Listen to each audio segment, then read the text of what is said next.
Hi, everyone. Welcome to our third episode and edition of the Leaders Series Roundtable. As we said, we're really proud to have nearly got to 100 episodes now of the Leaders Series, GCS Leaders Series. And we've spoken to so many really, really interesting people. And we've talked in different subjects, but obviously being a recruiter and a company that works and is really interested in talent, we're really proud to have spoken to a lot of leaders in growth and skills and people that are interested in building talent in the workplace, changing how talent in the workplace works. And we've got some fantastic guests with us today who are leaders and thought leaders in this particular kind of area. Hi, my name is Karen Young. I am the president and founder of The Professional Adult, a consultancy based in Chicago, Illinois, in the United States.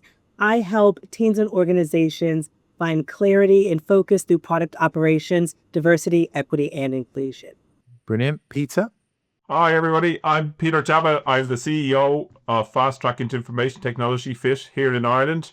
And our mission has been to build out the tech talent pipeline in Ireland through diversity and inclusion. We are the national provider for tech apprenticeships in Ireland. We're an industry-led initiative, not for profit. And over the years, since 1999, we've supported 250,000 people from non-traditional streams access careers in the tech and related sectors. Thanks very much, Peter. Thank you very much. Hira? Hello, my name is Hira. I'm an executive coach, leadership development and allyship specialist and speaker. I'm also founder of an organization called Advancing Your Potential, where we champion allyship programs and talent management initiatives. I am the award-winning author of 2 books, Her Way to the Top, A Guide to Smashing the Glass Ceiling, and Her Allies, a practical toolkit to help men lead through advocacy. We think it's quite interesting, kind of quite global as well. So we've got Europe and America represented here, and also the kind of Middle East as well. So it's just interesting for us to get different points of view with regards to how work culture, talent, and skills works in different areas. So welcome, guys. It's great to see you. I always start off with kind of a little bit of a review. So, you know, the title of this roundtable is Growth and Skills.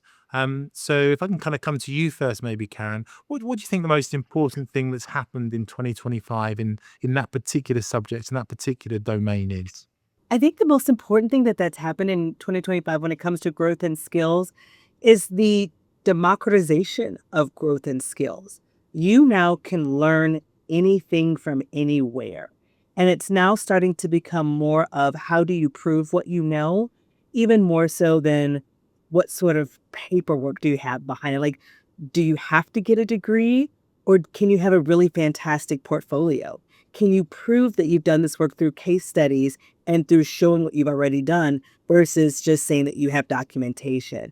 And I think that kind of democratization has really opened the door for all sorts of people to get in to truly create a more inclusive environment, because the barriers to entry is so much lower than they used to be. Wonderful. And you know, that's a very positive kind of way of looking at it. And I guess that linked into the different ways of technology and the different ways that the workplace is growing. What do you think, Ash? I mean, obviously you do a lot of academy work, people come in with 1010. So what do you see with growth and skills, and what have you seen in the last 12 months? I think, to Karen's point, there is an awful lot of material out there, and I think those traditional pathways of learning have been, to some extent, superseded by the more modern channels. So the fact that you can pretty much learn anything, anywhere, and I would also say there's been a proliferation of more material out there. Now the challenge is becoming almost a case of how do you kind of create that? You know, that there is so much out there. How do you actually distill that down to the best of it, so that what you're looking at and learning is at the right level, pitched in the right way, and frankly is any good. You know, there is so much out there that is just kind of clickbait, and the challenge is how do you create that, and how do you understand what good looks like, and how do you understand what's pitched at the right level without some sort of expert guide or mentor to kind of help you with that. And I think this is where we're starting to see AI creep into this a little bit, where it is able to actually help you as a teaching tool. So it's able to understand things, but it's also able to help you come up with the quizzes and questions and that kind of thing to help the knowledge stick, rather than you just absorbing YouTube content and that kind of thing, which is great on the one hand, but then it goes in one ear and out the other if you're not careful. How do you retain that knowledge and recall it later so you can gain the value from it? And Hira, what do you think when you're kind of working with your clients and talking to panels and exhibitions around the world? What do you see? What do you see the biggest change in the last 12 months has been? For me, in the last 12 years, particularly in the work that I'm doing in the diversity inclusion area, I think AI has taken over completely. But I also see that initially, and I'll be honest, I'll be very transparent here.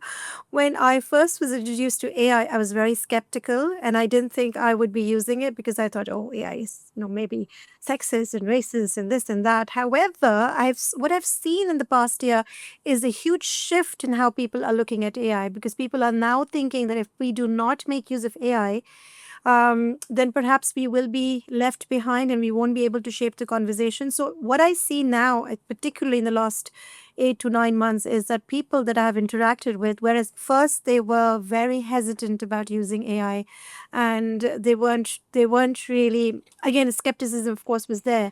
But now I think the perception is changing. Now they know that, in order to shape the conversation, if they step out of the zone, if they don't leave it, then I think then AI obviously is the algorithms are shaped by what you feed it with, and if we step out of it, then we risk not having our point of view being reflected in how that algorithm is shaped. So I think the perception has changed. So AI was there for a couple of years now, but the perception is gradually changing, where people are not necessarily seeing it as something evil or negative, but they're using it to support them in even everyday tasks. I think that's brilliant, and it's interesting. We've done these round tables, and hopefully it's going to be an annual thing. But AI is such a huge part of every single subject now.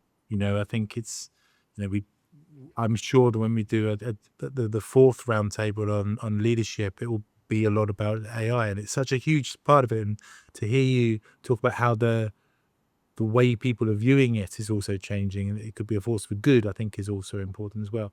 Peter, you're obviously working in fit with, many different types of people and helping them to get into our market, into technology. What do you see as one of the big changes of the last 12 months?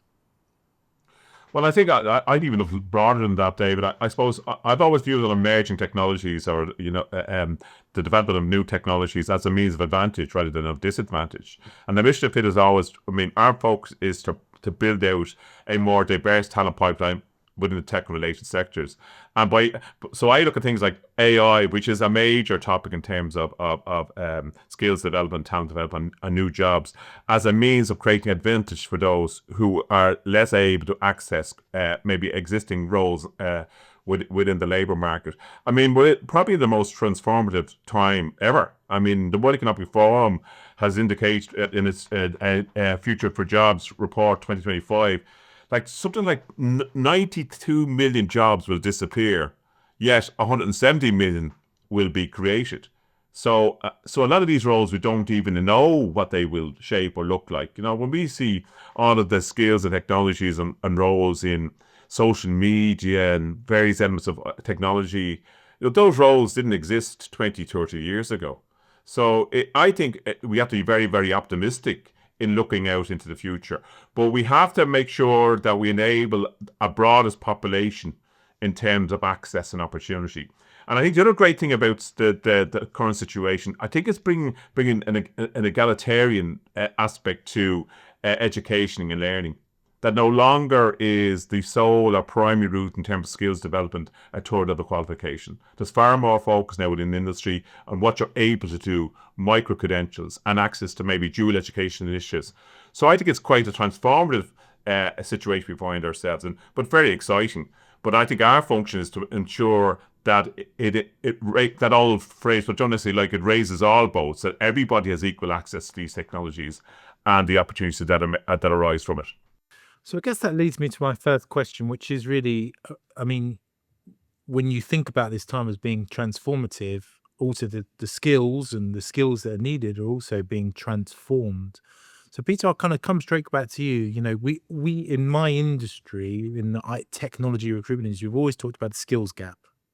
Our success is based on the skills gap, i.e., there are less candidates than there are clients. Do you think, particularly with the changes and the, like you've all mentioned, the egalitarian nature of that, do you think that this is still real?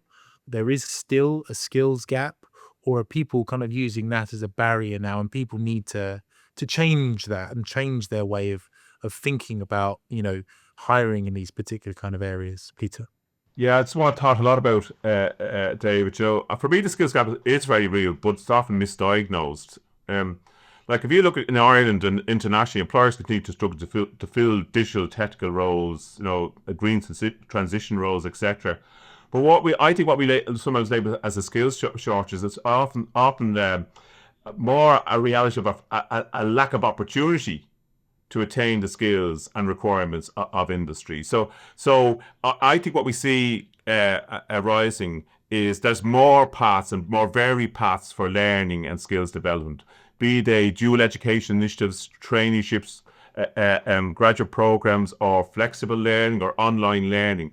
So I think actually, one of the scenarios that we've done in Ireland in the journey of Fit for the last 26 years, and we've supported 250,000 people secure jobs in the tech related areas, most of whom would have any background in technologies, and very few would have had tour level qualifications. But what we've learned is that in building out programs that are responsive to industry needs and creating that in elements and formats that quickly demonstrate the application of learning. Employers really appreciate that they're not so preoccupied by a tour level qualification. Indeed, what I've seen across the tech sector in Ireland, primarily because we roll out 3 apprenticeship programs: software developer, network engineer, and cybersecurity, is actually many corporates have now redefined their eligibility criteria. And it's no longer the requirement for a degree or master's programs, but it's a demonstration and the application of skills and real skills in the workplace. Ash, this is something that you're particularly kind of interested in. This is something that you and your company and the academy kind of work on as well. So do you see that this is changing? Do you see that there is still a skills gap out there, or is it something that people are thinking about differently? I think there's a couple of things going on there. I think the skills that one can acquire in terms of the volume of the different skills has grown massively. So I'll give you an example of this. So we work with organizations where, let's say, if they're looking for a DevOps engineer, so they'll come to us with set requirements saying, this individual needs this skill, this skill, this skill, this skill, this skill, this skill. Because they'll have gone to their tech teams and say, well, what do you use? So they'll have come up with a shopping list of probably 40 or 50 tools on there. And then that will just be sent out in terms of, well, this is what you need to fulfill. It's a nonsense. There's probably 1 or 2 people in the entirety of the UK who would fit that requirement sort of one-to-one. So I think there's something lost in translation there. What it's a case of is saying, well, you need to have expertise in this particular area and can demonstrate this skill set across 1 or more tools. And in actual fact, what you have on your CV there in these tools is exactly the same as these ones. And in actual fact, the other part to layer on top of that is that we're now in December 2025. Coming by Easter 2026, there'll probably be a whole host of other tools that you actually need to be proficient in that we're not aware of yet, that will come down the line. And so it's more around, in my mind, putting people into the role who can do it, rather than them having a finite tick-boxing exercise in terms of do they have access or expertise in that particular tool set. I mean, that's the case in something a bit more traditional like DevOps. If we start looking at AI, that then just goes off the scale in terms of the pace of change and the new tooling, the new platforms, the new models that are coming down the line.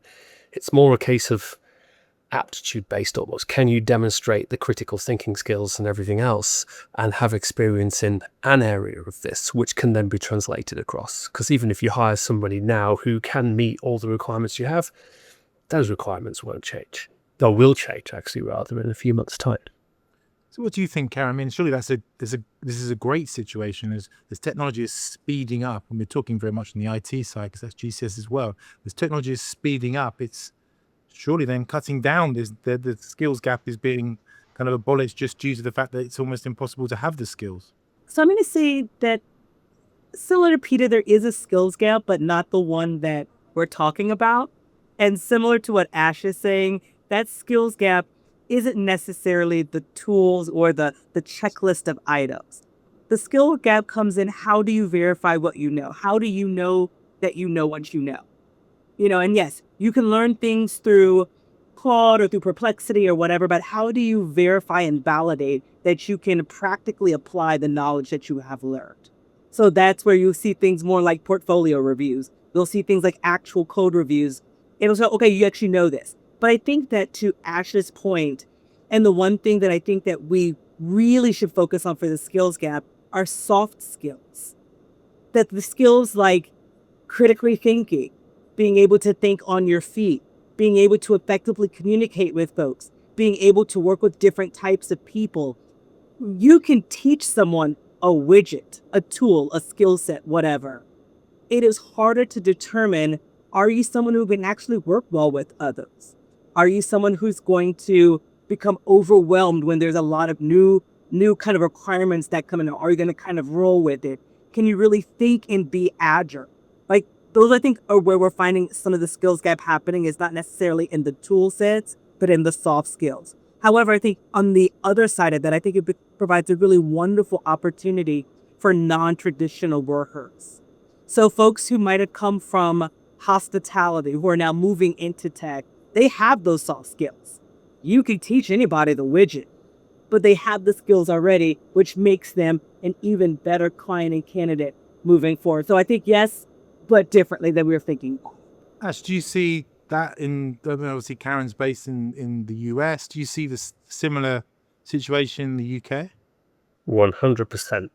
And in actual fact, what we're finding is that, ironically, as the roles often become more technical, as well as that, the need for those soft skills increases exponentially. The ability to collaborate, the ability to influence, the ability to get on with a wide variety of different people, and communication. And what really resonated with me there, Karen, is when you talked about hospitality. We bring about 120, 130 junior people into the business each year. And we're now getting to a stage where if somebody does not have experience of working in hospitality in industries like that, we ask them some really tricky questions in terms of, why not? And how can you demonstrate to us that you do have that ability? And we also have individuals who join us from other sectors and other levels of experience where they're so worried about, I don't know if I can do the technology stuff. This is all new to me. But they forget what they have already. People with experience in retail banking, let's say, where they have years or even a decade or two's experience of managing people, managing change, dealing with conflict. All of those things are more important now, I would say, than ever in tech. It sounds like a good situation. Now, Hira, I was just going to ask you there with regards to the skills gap itself. Obviously, sometimes you come at it to kind of a allyship from gender. Do you think this effect we're seeing, maybe a positive way of looking at it, is also happening within the battle of the sexes or whatever within the workplace? So I do completely agree. I mean, to Karen's point and Ash's point, I think soft skills are very important. And even if people do have the technical skills, I think it is, especially the trainer in me will always say that, the leadership aspect, there's the soft skills that really matter more than the technical skills. But to your point, I think my answer to this question is that yes, the skill gap does exist in certain areas. So particularly where there's technology, regulation, custom expectations are changing quickly. Roles like that are linked to perhaps AI or, cyber risk and sustainability. All of those genuinely maybe require skills that many organizations don't yet have in-house. However, I also feel on the flip side, what often gets labeled as a skill gap is actually something else entirely. It's more of a comfort gap. So sometimes I do feel that employers are looking for people who can walk in and perform perfectly on day one with no learning curve and no disruption. I think when candidates don't match on unwritten cultural norms in communication styles, their background, their accent, their leadership present or career path.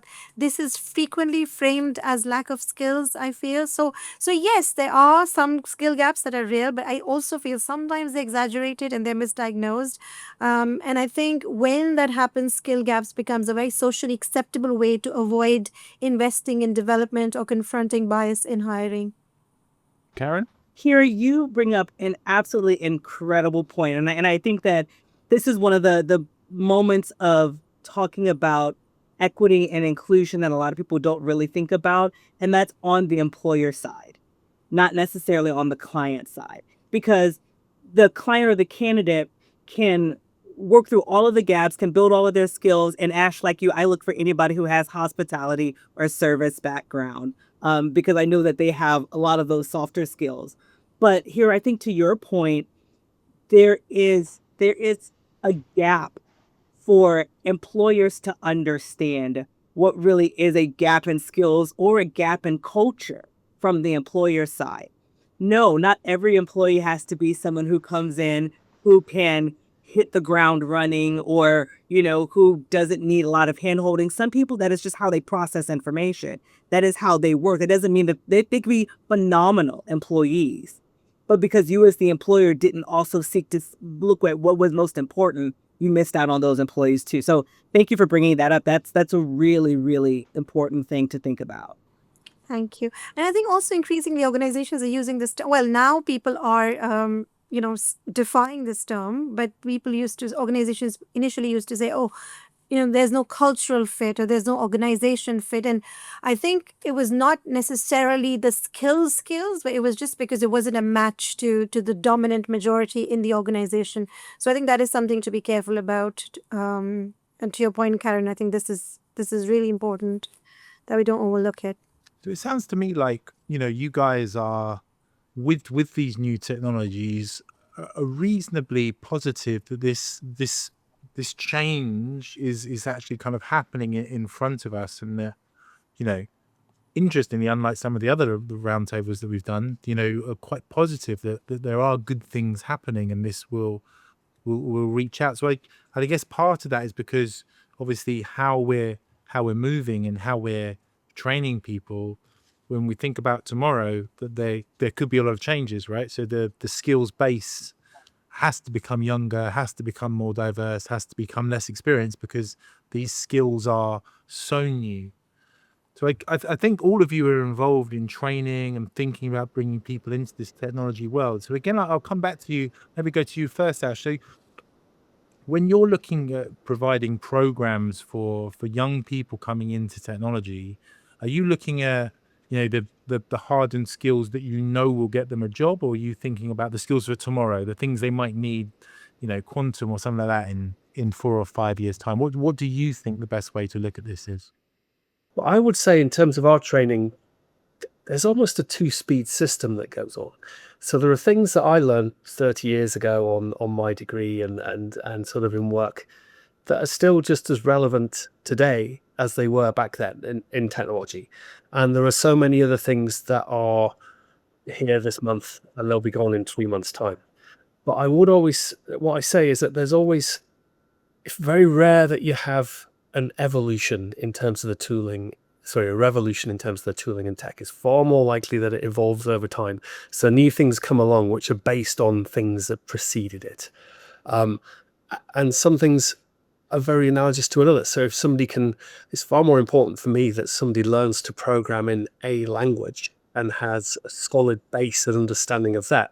It's far easier then to cross-train them into another language rather than exposing them to too many languages too early where they don't have the basics, they don't have that bedrock of understanding, if you like, to be able to build on that. But we never quite run the same academy program twice. The training changes constantly just to reflect what we're seeing coming down the line. What I'd say is different now with AI is it's not just introducing new tools, it's introducing entirely new ways of working as well. And it's actually how individuals are working with AI. Ideally in a sort of synergy. It doesn't always happen like that, but using that as a mechanism to augment their capability their skills and their productivity, that has been a completely new and different way of thinking. Because prior to that, irrespective of what we did, it was always a person doing a thing with a machine, to a machine, frankly, rather than it being side by side and those two working together.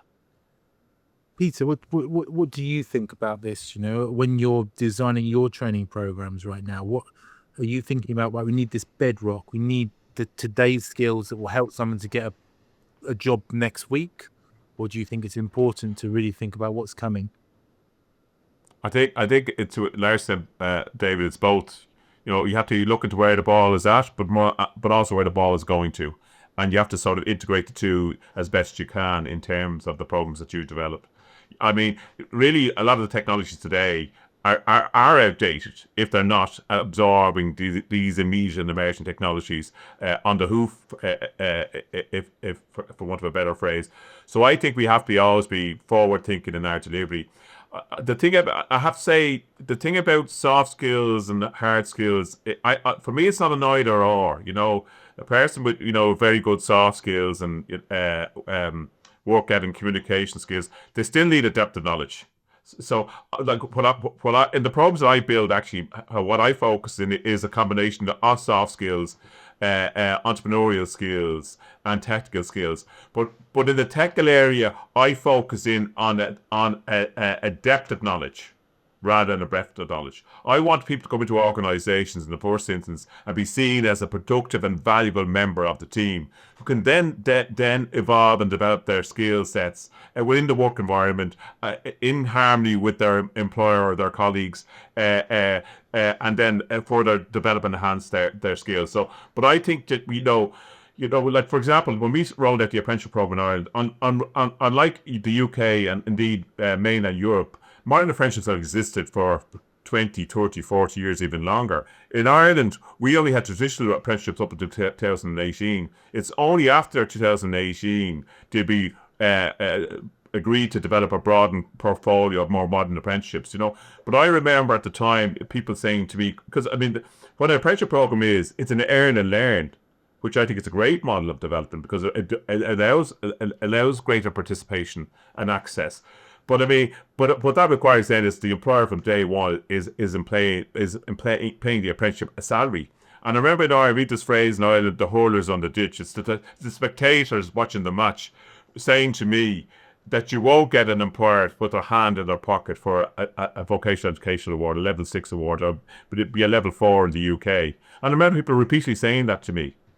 Just recently, we just exceeded our 1,000 apprentices. And we've over 300 participating employees who are major multinationals, SMEs, and the public sector. So for me, it's creating different pathways for development progression, and educating employers to various routes of access. And getting that, they're the critical elements in terms of program development and delivery. But I think we have to be. I mean, the World Economic Forum in that report indicates that something like 39% of current core skills will be outdated by 2030. So one of the real issues I think that we have currently is we need to develop a very broad. We had a digital issue. You remember the digital divide back at the time, 20 years ago, we were training people to turn on their PCs and now to book their tickets online. I think we need now an en masse AI literacy initiative that trains our whole populations in the utilisation of AI technologies, both for their personal lives and for their professional careers. Yeah, because and I'll come to you there, Karen, because obviously I know you speak about DAI quite a lot. For me, just listening to that, there's obviously quite a large, we talk about the skills of today versus the skills of tomorrow. There's obviously, there could be a lot of people left behind by this, like new people coming in. We're talking about people entering technology, but there's a lot of skills that are going to get outdated very quickly. And how do you think about that? I mean, should, people that are kind of longer in the workforce, should they be looking to retrain? Should companies be looking to retrain their people? Is this, but they should be, every company should be training their workforce for the skills for tomorrow. What do you think? Oh, I absolutely think so. And I think that our world has changed. even when I was in college and grad school, not long enough ago, the things that were important then are not nearly as important now. But I think that is the point. And so was working with a governmental client who was just starting to learn Chat GPT. And there were a lot of folks who had been in the government for 20, 30 years who were like, I don't know what to do with this. But again, that's where the soft skills of curiosity comes in. The adaptability comes in.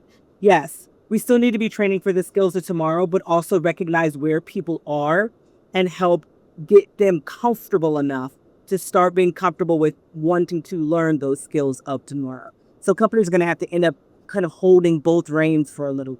Yeah, it's kind of having those two tiers, isn't it?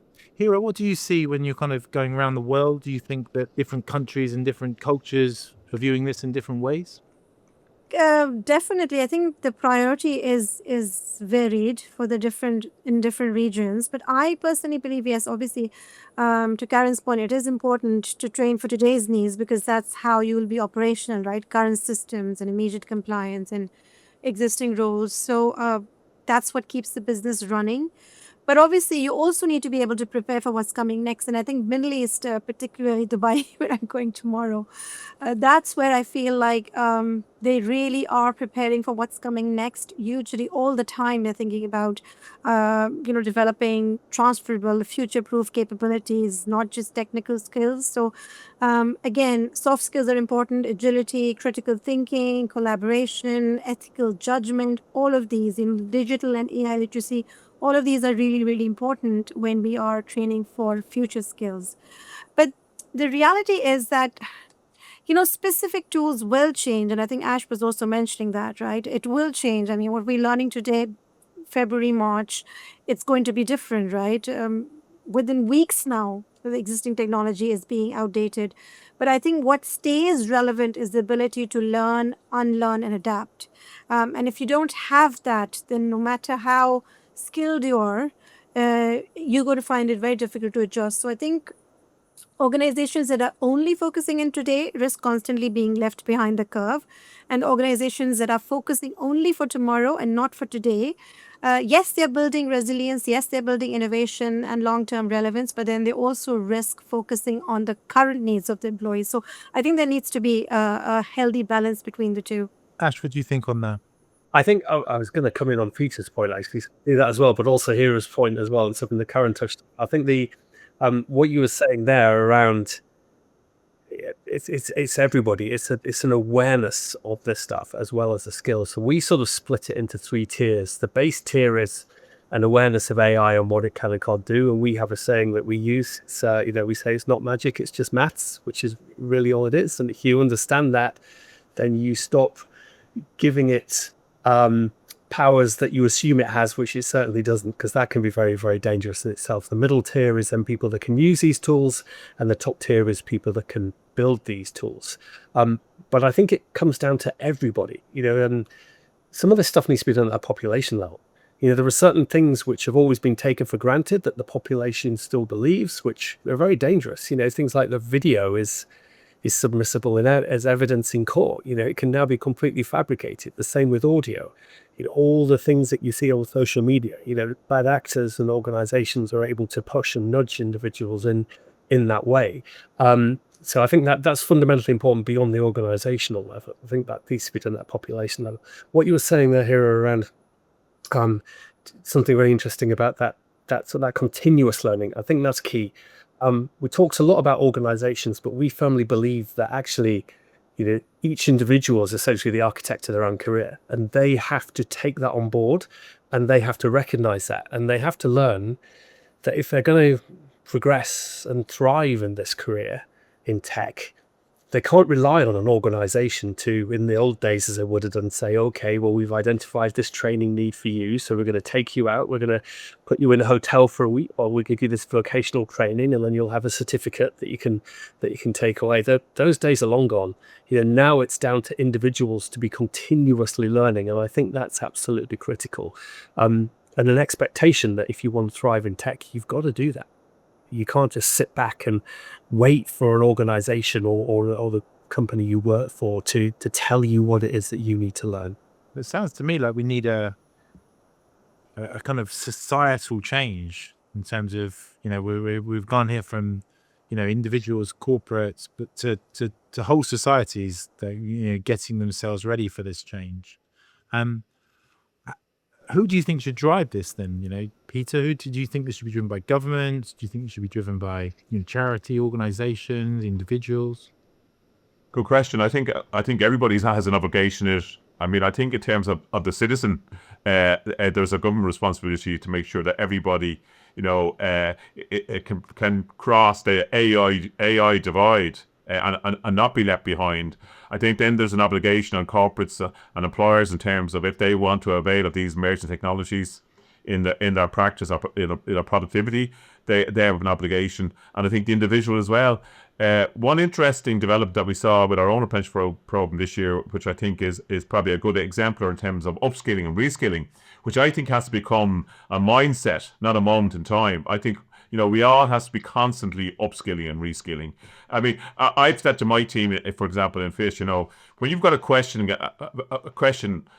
first of all, can AI assist you in addressing that question? So is there some technology support in that query or inquiry? So I think we all have an obligation in it. I think it's the most transformative time ever. I think it's the biggest revolution in history. I don't think we can be complacent about it. I think there's more opportunity than potential crisis. But we need to empower and enable and engage everybody in a learning curve to acquire the skills of companies to participate and engage. So, for me, the whole issue here and challenge is probably that it's not a redesigning necessarily of training, but a redesigning of opportunity, creating various mechanisms and ways by which people can acquire the skills and competencies and knowledge for the future that is emerging very fast and very quickly. The world will be a completely different place in 15, 20 years' time. We don't know. I don't think any of us can visualize it. Okay, so, I mean, we're talking there about reimagining growth and skills. We're talking about reimagining skills. And I think the majority of us went to university and or worked with people like that. So my next question is really the normal, standard, classic, go to, do your hires, go to university, get a degree, get a job. Do you think this is still relevant in a world that is very much skills first? Ash, I'm going to go to you first on this, because I think obviously you kind of work quite a lot with people coming out of university who haven't got the skills they need for the workplace, right? So what do you think? I think it can be relevant, but it's certainly not essential. I'll give you an example of a story here. So we work with a client. When we first built our academy, they've been a long-standing client for about 12 years or so. And we were placing people in software development roles with them, junior software developers. And we taught them through what we teach them on the program and everything else. And they're saying, yeah, this is absolutely great, but we'll have a degree in computer science, right? And I was saying, well, no, not necessarily, not by any stretch of the imagination. And so there's a lot of pushback saying, well, I don't see how you could have somebody working as a developer if they don't have a degree in computer science. And what we decided on in the end, we said, well, we'll give you a couple of individuals. We will remove their academic qualifications from their profiles. You don't ask them. They won't tell you. Put them through a pair programming exercise with one of your lead developers. Actually have them see how well they can perform in that software development role. Then at the end of it, you come back to us and tell us whether you think they had computer science degrees or not. And they couldn't. And we got there in the end, but that took an awful lot of work to get them to that point.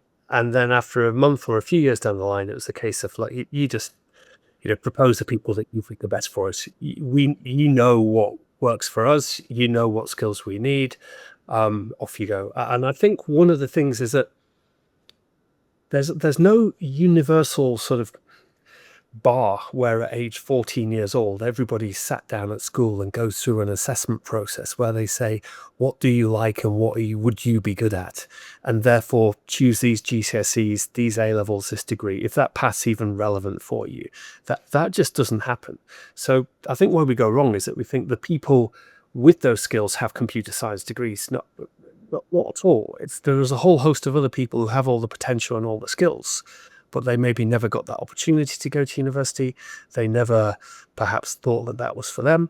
I mean, we've put nearly 1,000 people through this program, and when we interview them, and I'll say to them, why, if you want to get into tech now, why did you not pursue that pathway? They'll often just say, well, I just didn't know that was open to me. I didn't know that was a thing. We don't do that at school. I didn't choose those subjects at school because I didn't like that teacher, or I did like that teacher, or my friends did it. There's so much going on there, and actually so much imposter syndrome as well, of people thinking, well, that's not what I did. I don't think I can do that. And they completely can. Yeah, sorry, I've rambled on a little bit there. But in answer to the question, I don't feel that... I think a degree can be useful. I don't feel it's the only solution by any stretch of the imagination, and I don't believe that you need one. The only exception we come across nowadays is in some of the deep machine learning stuff, where you need the maths. You need to understand reasonably, A-level will do, possibly a bit beyond that. And there are other pathways to get you to this level, but you need linear algebra, probability, statistics, calculus, a whole host of other things to be able to, that point of it's not magic, it's maths. But you need to understand that maths. I mean, calculus is my favourite subject, Ash, so I'm sure I'll be on to that. Peter, this is something you dedicated yourself to over many years, so...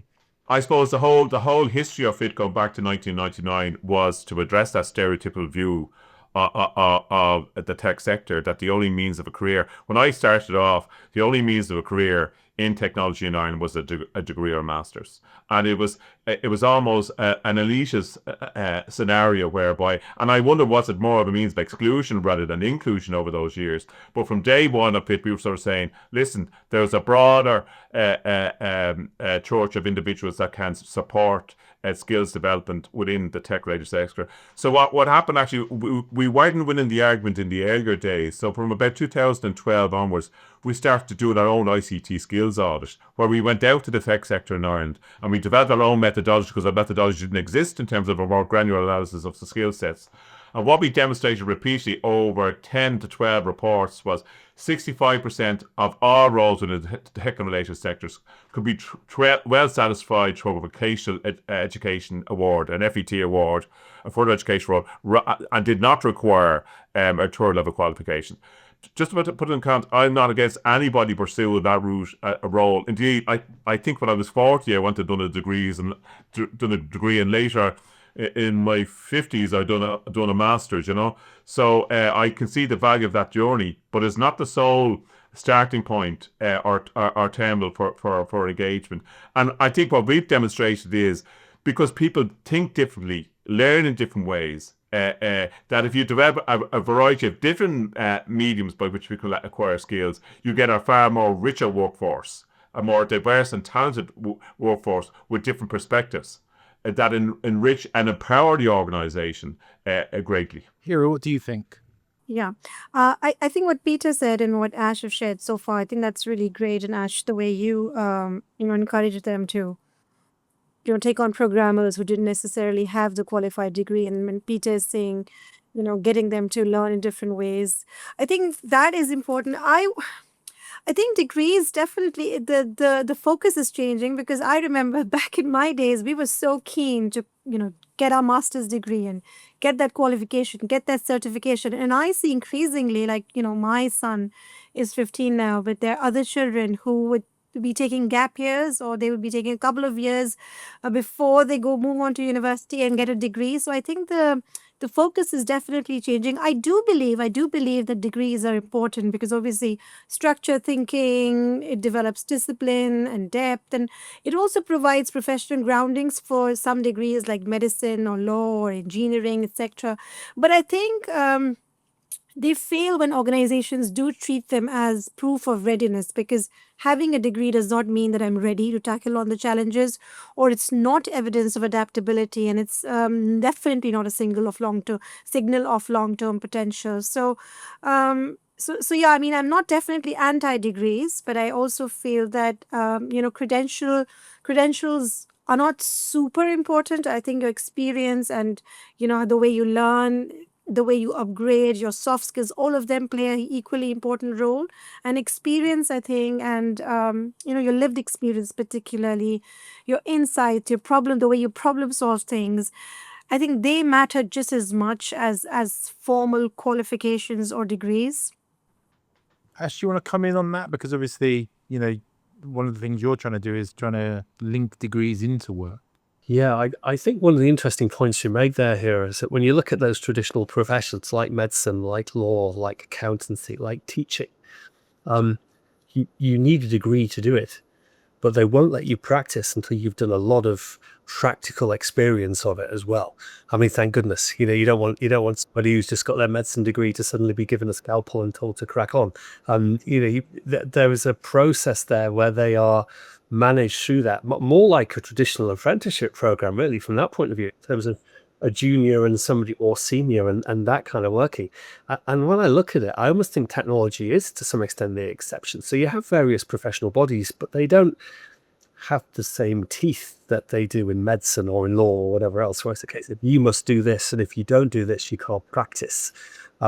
It still is common to have somebody with a comp sci degree who's expected to be able to land and do that. They don't have a program where it's the case of, okay, you have that, but now you must demonstrate that you can do X, Y, Z, A, B, C from a practical sense before you get a certificate to practice.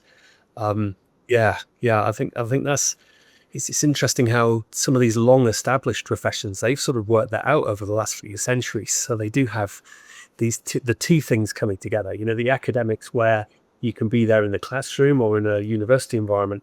And I think when you look back historically, we've only had universities for what could be a couple of thousand years. Whereas if you look at how long people have had skills and been in professions, that's going back far, far longer than that. But it's always been that sort of somebody learning vocationally on the job to be able to do it.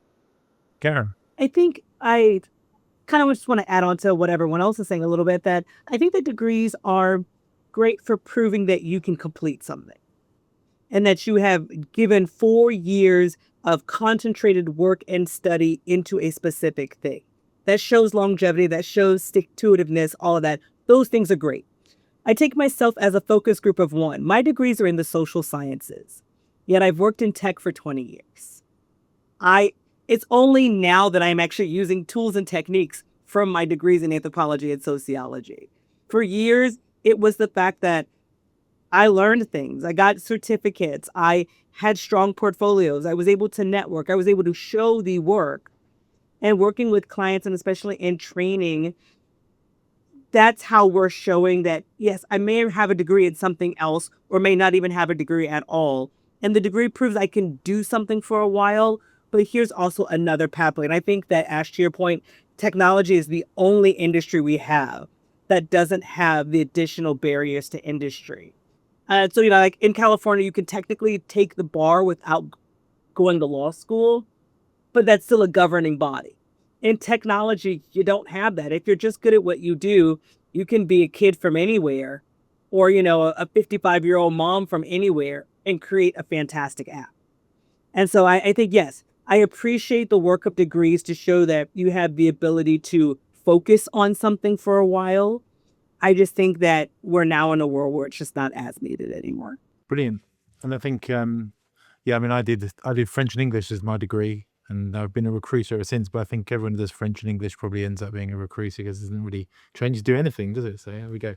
And so, funnily enough, when I did these questions, I actually used Copilot to help me do the questions. The next one, I kind of have looked at it and I thought, what does it really mean? But now it's kind of occurred to me that it's actually a really, really important question. So the question itself is growth about headcount or is it about a capability?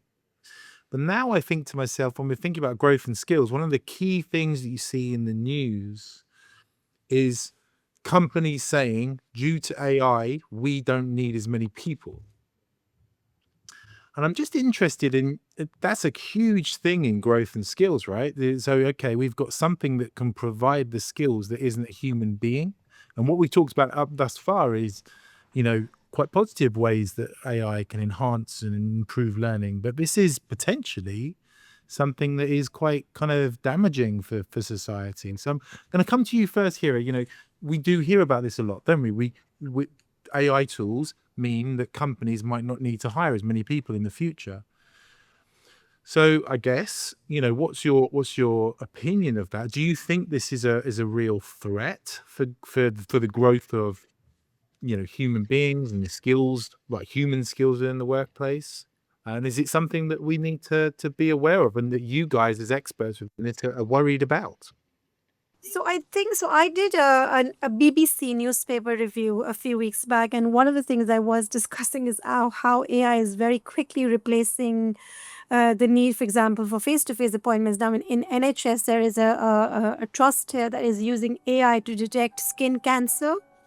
And that is something which you ordinarily, you know, I mean, as a patient, I would be like, I don't want AI to look at me. I want an actual doctor, because, you know, the AI would lack the nuance. But at the same time, NHS has very long waiting lists. So it has expedited the process, and which means that a lot of people who weren't getting any diagnosis were able to actually get something from the technology used. So I guess it's there is an upside to it because AI can expedite, but at the same time, like for example, this is a webinar we did a few weeks back as coaches. Like, you know, a lot of people are using AI to coach them, and is that because, you know, as a coach, I feel like, you know, when you're coaching someone, there are those pauses and those typical aha moments and those reflection. So will AI be able to do that? And somewhere inside me, I want to say no, but somewhere inside me, I feel like maybe yes. If AI is trained sufficiently well, then perhaps it's able to replicate coaches too. I mean, for me personally, I would always want that human element. So I think the fact that organizations are replacing people, yes, if it's accelerating productivity, if it's making things faster, it's making it cost efficient, then I wouldn't blame them for that. But at the same time, I think and of course sustainability and sustainable growth comes from, you know, capability and not just hiring more people. So if AI is able to do that, then that's good enough. But at the same time, if you are hiring those people, and if you feel no, hiring people is important, but you're not developing those people, then that also leads to decision bottlenecks and disengagement. So I guess the question organizations need to ask themselves is that if they are replacing people with AI, then is AI actually fulfilling all the functions that need to be fulfilled? Are people, the clients, comfortable with AI? And if they are not using AI, and if they are hiring people, then are they making sure that they're training the people adequately, so much so that, you know, people are able to, you know, learn and process things just as fast. So I think we do need to understand that there are upsides and downsides to both things. It totally depends on what the organization need is, and how far is the organization willing to go in terms of whether it's investing in people or whether it's investing in AI. I personally would always want the human element, because I think there's certain professions where it's more important to have people than technology. But then who knows? Because, you know, things are changing very fast. So I don't know what will happen in the next few years and how people's needs and expectations will evolve simultaneously. Karen, you obviously, they always say that kind of America with technology is slightly ahead of us in Europe. So what are you seeing within the workplace? Are you seeing this kind of this transfer of workers to AI? Actually, I am a little bit of two minds about this. So first, I think that companies are over rotating right now. And I think that they are kind of using AI as a hammer where not everything is a nail right now. And everybody is very excited about putting AI into everything without actually thinking about what AI should be. I also think about, and I know I'm old enough to remember, I'm sure some of y'all are also old enough to remember when Photoshop became a thing, and how everyone lost their marbles about how, oh my gosh, Photoshop is going to kill photography completely. No one's ever going to have any real images ever again. Weeping, wailing, and gnashing of teeth. That didn't happen.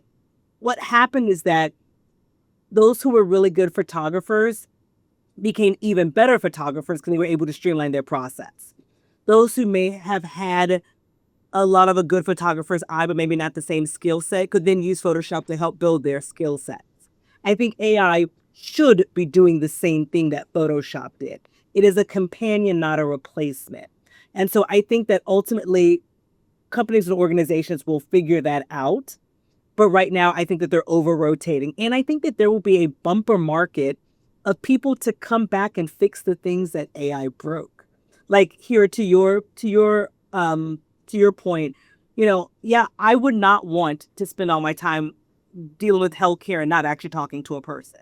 But I can most certainly see insurance companies in a year, 2 years, rehiring people to bring back the human element. So I think that there will be a bumper crop of reintroducing humanity, and then we'll end up leveling out to AI being a companion and not a replacement. Well, I'm always up for bumper crop of hiring, Karen. That makes me very happy. It'll be the best Christmas present I can have. I love that point, Karen. Yeah, fantastic, be great. Peter, when you think about this, when you talk to the clients that you work with, how are they viewing this? We see sweeping big companies saying, "Yeah, we're going to lose 20% of our workforce due to AI." What do you think? Well, I mean, I think we've seen it already. I would say over the last 2 to 3 years, we've seen a lot of volatility in the workplace, a lot of slowdown in hiring in many different instances as corporates trying to understand how they can apply AI technologies and in what areas that can they apply AI technologies. It's interesting enough though, but in the last 2 quarters of this year, we saw an increase in hiring again. So there has been some, I think companies are really struggling to understand where and how they can apply these technologies. Where do they add value or advantage, be it in terms of customer performance or in technology delivery. So I think there is a constant flux. But it's one of the things I'm really interested in when I look at the AI. I mean, I'm sold on AI. I use AI in various different guises every day. I'm more interested in trying to understand the jobs it's going to create and the new opportunities that we don't even know yet.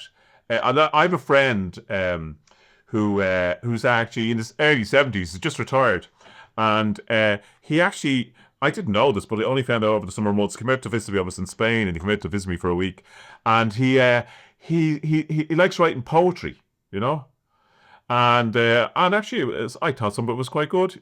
Maybe not Shane as Heaney, but it rhymed and it had reason in it.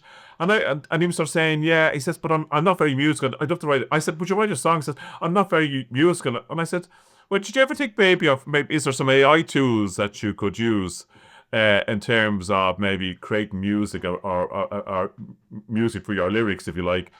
And he came home, and 6 or 8 weeks later, he says, "Oh, Peter, guess what? I'm writing 2 poems a week, and I found these tools that is actually creating music for me." So I said, "Oh, great." And then a few weeks later, he says, "Oh, yeah." He says, "I set up a YouTube channel," and I says, "Oh, great." He says, "Yeah, I have 85,000 followers, right?" So then I met him 2 weeks ago for a pint just to see how things were. And I said, "How are things going?" He says, "Well, I'm still creating the songs in various different genres, reggae or indie or whatever else." And he says, "Well, he says, I've exceeded 350,000 followers. And I'm very, very, very big in Japan and in the East." So, but what I see there is, here's a guy who's got certain skills and talents, but doesn't have the full picture. Back to maybe like the photography analogy, and he has a certain skill set, but not a complete skill. But he's able to use the AI to then create a complete experience. He's very proud of what he's achieved, and people are enjoying listening to his music. So what I'm really trying to do, and again, I think it's a mean advantage, if we can visualize the potential types of roles or functions on yet diagnose or and define them and create career pathways into those opportunities, I think actually it could be a real means of broader engagement and participation in employment and new job opportunities. I think they're all good points. I think everybody's made really good points, and I think there's probably 3 things to pull together here. Firstly, I think we are seeing it have an impact on junior hiring without doubt. Not necessarily for ourselves, but when you look at sort of a macro level in terms of what that means, that is having an impact. There is a view that a lot of junior jobs can be replaced by seniors augmented with AI, which they can. We certainly do see that, but it feels very short-sighted, because those juniors, they learn the skills, and not just the obvious skills. They gain the experience and exposure to it, so they can be the seniors of tomorrow. And if you just cut out that rung entirely, I'm not sure where that leaves you, or where that leaves an organization sort of moving forward. Although I also think that historically we haven't been too good at thinking strategically like that, and we're often a bit more focused on short-term gain rather than the long-term impact. The point you made there, Peter, around your friend who he's able to do something far, and is an expert in a number of areas, but he's able to augment that and become that full sort of rounded individual. We see that in tech for sure. Individuals that have certain skill sets and they're able to augment another one through AI, so they're able to do more themselves. I think that's absolutely 100%. And then that point in terms of where we see this going, I don't think we know, frankly. I mean, I've given up trying to sort of predict some of this stuff. I mean, just full disclosure, I was a person back in 2006, 2007 when one of my guys got himself an iPhone. I remember thinking, who the heck's going to buy into that? Why on earth would I possibly want to run an app on my phone? So that's the level of competency that I have as a futurist. But what I would say is that there've been all these changes in technology throughout the years where we said, like when computers came along, oh, this is going to make, remove so many jobs. And in actual fact, what it's done is just created a whole load more in that industry. And I think also it can provide those opportunities to more people. If I think back to, let's say the early 80s, where if you wanted to create a brochure or something, you had to have that typeset and you needed a huge load of infrastructure and a huge load of skilled people to be able to do that. Now anybody can do that with, a copy of Microsoft Word. Whether they should do or not is a slightly different question, because there are some design principles that all definitely don't have. But it's possible and feasible. So I can see how by using AI, things that traditionally could only be done by large corporates and large organizations with very deep pockets can actually be pushed down, and that can be done by far more people. I mean, you look at the rise of the sort of solopreneur, an individual who's an entrepreneur, but they're able to augment what they can do with AI to effectively become a sort of single person company with a huge potential. And to the point you made, Peter, I think we are living through a time where we'll never see as great a change or as greater impact as where we're at the moment over the next 3 to 5 years.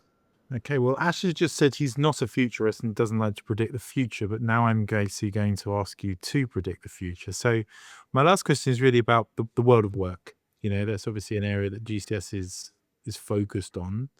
But where do you hope the world of work will be in 2030? Karen, I think I'll come to you first. There you go. So what do I think the world will be in 2030? I think that work will be distributed. I think that the concept of corporations may not be as strong as it is before. I think that there may be more looser collectives. I think that there'll be people who come together for specific projects and then kind of disband after that. I believe that AI will again start to work the way that Photoshop does now, that again, it is that companion and not overriding. And I also think that we'll find very interesting things come out of emerging markets that none of us had really thought about. I'm thinking about Latin America. I'm thinking about Africa. I'm thinking about the Middle East. It'll be interesting to see what comes out of these emerging markets and how we deal with them and how we integrate with them. Fantastic. Ash? I can see in a few years, I can see this going either way. I can see in a few years' time that us not talking about AI because it's actually become pervasive throughout everything that we do, and it just kind of becomes another tool.